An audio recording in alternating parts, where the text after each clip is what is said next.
ಖ್ಯಾತ ನಿರೂಪಕಿ ಅಪ್ಪಟ ಕನ್ನಡತಿ ಅಪರ್ಣಾ ಕೊನೆ ಉಸಿರನ್ನು ಎಳೆದಿರುವಂಥದ್ದು. ಕಳೆದ 3 ದಿನದ ಹಿಂದೆ ಆಸ್ಪತ್ರೆಗೆ ದಾಖಲಾಗಿದ್ದರು ಅಪರ್ಣಾ ಅವರು. ಜಯನಗರದ ಖಾಸಗಿ ಆಸ್ಪತ್ರೆಯಲ್ಲಿ ಟ್ರೀಟ್ಮೆಂಟನ್ನು ಪಡಿತಾ ಇದ್ರು. ಚಿಕಿತ್ಸೆ ಫಲಿಸದೆ ಕೊನೆ ಉಸಿರನ್ನು ಎಳೆದಿದ್ದಾರೆ. ಇವತ್ತು ರಾತ್ರಿ 9:45ಕ್ಕೆ ಆಸ್ಪತ್ರೆಯಲ್ಲಿ ಕೊನೆ ಉಸಿರು ಎಳೆದಿದ್ದಾರೆ ಎನ್ನುವಂತಹ ಮಾಹಿತಿ ಸಿಗ್ತಾ ಇರುವಂಥದ್ದು. ಗಣ್ಯರು ಸಂತಾಪವನ್ನು ಸೂಚಿಸ್ತಾ ಇದ್ದಾರೆ. ಅಪರ್ಣಾ ಇನ್ನಿಲ್ಲ ಅನ್ನೋದನ್ನ ಅರಗಿಸಿಕೊಳ್ಳೋದ ಕಷ್ಟ ಆಗ್ತಾ ಇದೆ ಅಂತ ಹೇಳ್ತಿದ್ದಾರೆ.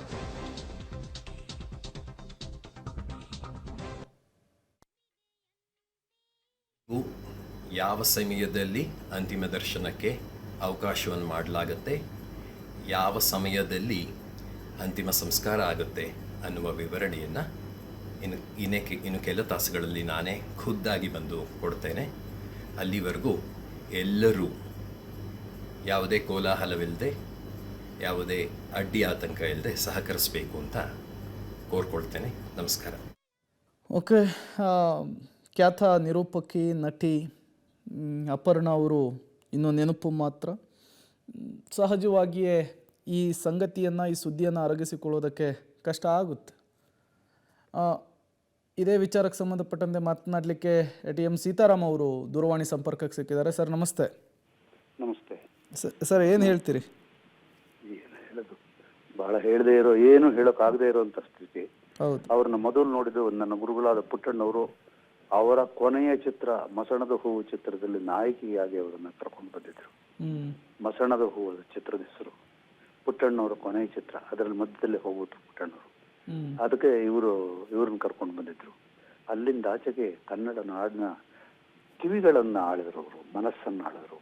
ಅವರ ಧ್ವನಿ, ಅವರ ಶುದ್ಧ ಕನ್ನಡದ ಮೇಲೆ ಅವ್ರಿಗಿದ್ದ ಪ್ರಭುತ್ವ ಮತ್ತು ಎಲ್ಲ ಕಾವ್ಯದ ಸಾಲುಗಳು ಎಲ್ಲ ಗೊತ್ತಿರ್ತಾ ಇತ್ತು.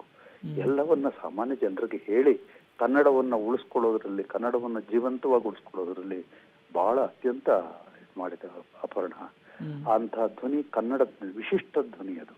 ಅದು ಬರೀ ಕಾರ್ಯಕ್ರಮ ನಿರೂಪಿಸ್ತಾ ಇರ್ಲಿಲ್ಲ, ಕನ್ನಡವನ್ನು ಹೇಳ್ತಾ ಇತ್ತು. ಜೊತೆಗೆ ಆ ಕನ್ನಡದ ಪದ್ಯದ ಕಾವ್ಯವನ್ನು ಹೇಳ್ತಾ ಇದ್ರು, ಕನ್ನಡದ ಸಾಹಿತ್ಯ ಚರಿತ್ರೆ ಹೇಳ್ತಾ ಇದ್ರು. ಹಾಗಾಗಿ ಕನ್ನಡದ ಅವಿಭಾಜ್ಯ ಅಂಗ ಆಗಿದ್ರು ಅವರು ಅಪರ್ಣಾ. ಶಿ ವಾಸ್ ಜಸ್ಟ್ 51 ವರ್ಷ ಅವ್ರಿಗೆ. ಸಾಯೋ ಇದಲ್ವೇ ಅಲ್ಲ, 50 ತುಂಬಿ 51ನೇ ವಯಸ್ಸು. ಅಂತ ಖ್ಯಾತಿ ಇದ್ದ ಹೆಣ್ಮಗಳು. ಮೆಟ್ರೋದಲ್ಲಿ ಹೋಗಿ ಅವ್ರದೇ ವಾಯ್ಸು, ಇನ್ನೆಲ್ಲೋ ಹೋಗಿ ಏರ್ಪೋರ್ಟ್ ಅಲ್ಲಿ ಅವ್ರದೇ ವಾಯ್ಸು. ಅಂದ್ರೆ ಕನ್ನಡವನ್ನ ಪ್ರೀತಿ ಬರೋ ಹಾಗೆ ಮಾಡ್ತಾ ಇದ್ರು ಕನ್ನಡದ ಬಗ್ಗೆ ಎಲ್ಲರಿಗೂ. ಅಂತ ಅಪರ್ಣಾ ಇಲ್ಲ ಅನ್ನೋದು ಬಹಳ ದುಃಖದ ಇದು.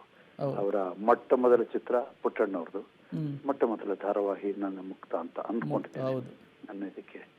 ಅಂತ ಅವ್ರನ್ನ ಕಳ್ಕೊಂಡ್ರೆ ತುಂಬಾ ನೋವಾಗ್ತಾ ಇದೆ. ಅವ್ರನ್ನ ಕಳ್ಕೊಂಡ್ರೆ ಎಲ್ಲರಿಗೂ ನೋವಾಗುತ್ತೆ ಅಂತ ಭಾವಿಸಿದ್ದೀನಿ.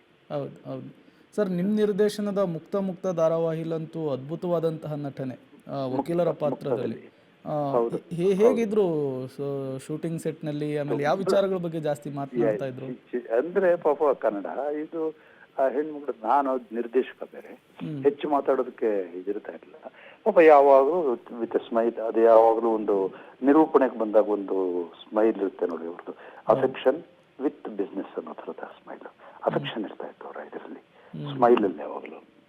ಆ ಥರ ಇಲ್ಲೂ ಅಫೆಕ್ಷನ್ ಬಂದು, ಸಾಲೇನ್ ಸರ್, ಯಾವ ಸಾಲು ಸರ್, ಇದನ್ನ ಹೇಗೆ ಹೇಳ್ಬೇಕು ಸರ್ ಅಂತ ಪಾಪ ತುಂಬಾ ವಿನಯದಿಂದ, ತುಂಬಾ ಸೌಜನ್ಯದಿಂದ ಕೇಳಿ ಆ ಥರ ಮಾಡ್ತಾ ಇದ್ದೆ ಹೆಣ್ಮಗಳದು. ಇದರಲ್ಲಿ ಕೋರ್ಟ್ ರೂಮ್ ಅಲ್ಲಿ ಅವ್ರಿಗೆ ಆರ್ಗ್ಯುಮೆಂಟ್ ಕೊಟ್ಟು, ನಾನು ಈ ಕಡೆ ಆರ್ಗ್ಯುಮೆಂಟ್ ನಿಂತ್ಕೊಂಡ್ರೆ, ಸರ್ ಸರಿಯಾಗಿ ಬರ್ಕೊಟ್ಟು ನೀವು ಒಂದ್ ಸರ್ತಿ ಹೇಳಿ ಸರ್, ಆಮೇಲೆ ನಾನು ಹೇಳ್ತೀನಿ ಅಂತ. ಆ ಥರ ತುಂಬಾ ಇದು ತನ್ನಂತಾನು ವಿನಯವಾಗಿ ನೋಡ್ಕೊಳ್ತಾ ಇದ್ರು, ಶರಣಾಗ್ತಾ ಇದ್ರು. ಸರ್, ಕೊನೆಯದಾಗಿ ಯಾವಾಗ ಕಾಂಟ್ಯಾಕ್ಟ್ ಮಾಡಿದ್ರಿ ನೀವು? ಒಂದು 2 ತಿಂಗಳ ಹಿಂದೆ ಯಾವುದೋ ಕಾರ್ಯಕ್ರಮದಲ್ಲಿ ಸಿಕ್ಕಿದ್ರು ಅವರು. ಅದ್ರ ಗೊತ್ತಿತ್ತು ಆ ವೇಳೆಗೆ ಅವ್ರಿಗೆ ಕ್ಯಾನ್ಸರ್ ಆಗಿದೆ ಅಂತ. ಆದ್ರೆ ಅದ್ರ ಬಗ್ಗೆ ಹೆಚ್ಚು ಮಾತಾಡಿಲ್ಲ ನಾನು, ಅದನ್ನ ಬಾಯ್ಬಿಟ್ಟು. ಅವರು ಹೆಚ್ಚು ಅದ್ರ ಬಗ್ಗೆ ಮಾತಾಡೋಕೆ ಇಷ್ಟಪಟ್ಟಿಲ್ಲ. ನೋಡಿ ಸರ್ ಹೇಗಾಯ್ತು ಅಂತ ಸುಮ್ಮನೆ ಅನ್ನೋ ಥರ ಅಂದ್ರು, ಆದ್ರೆ ಅದಕ್ಕೆ ಅನ್ನೋ ಥರ ಇರ್ಲಿಲ್ಲ. ಹೌದು, ತುಂಬಾ ನೋವಿನ ವಿಚಾರ. ನಮ್ಮ ಅಂತ ನಿರೂಪಕಿಯನ್ನ ತುಂಬಾ ಕಷ್ಟ ಸಿಕ್ಕೋದು.